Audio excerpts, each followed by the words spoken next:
A woman enjoyed the practice of baking bread for members of her family.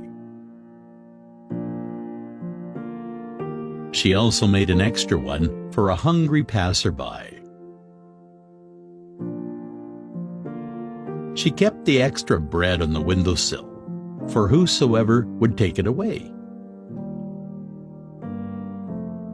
Every day, a hunchback came and took away the bread.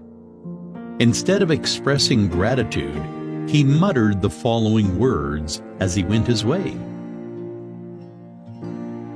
The evil you do remains with you. The good you do comes back to you. This went on day after day.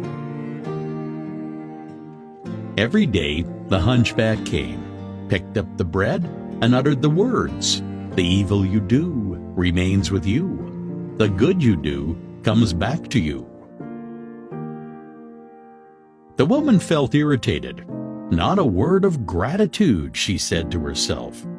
Every day, this hunchback utters this jingle. What does it mean?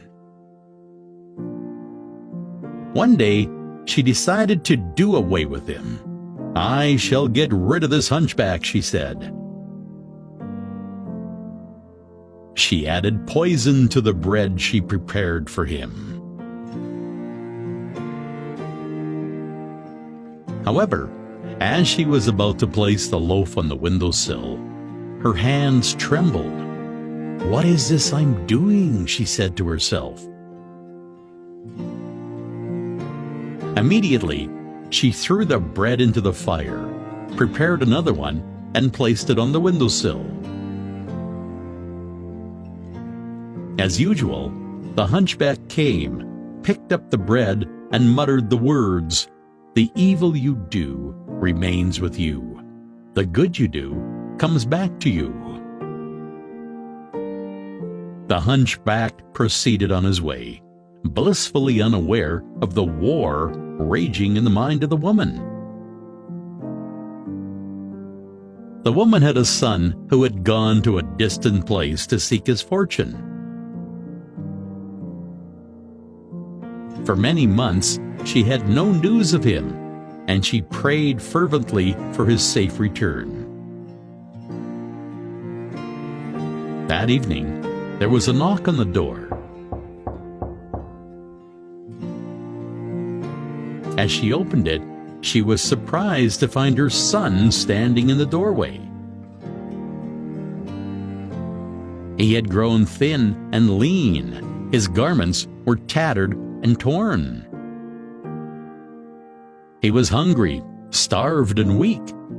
As he saw his mother, he said, "Mom, it's a miracle I'm here." While I was but a mile away, I was so famished that I collapsed. I would have died, but just then, an old hunchback passed by. I begged of him for a morsel of food, and he was kind enough to give me a whole bread. As he gave it to me, he said, "This is what I eat every day. Today, I shall give it to you, for your need is greater than mine." As the mother heard those words, her face turned pale.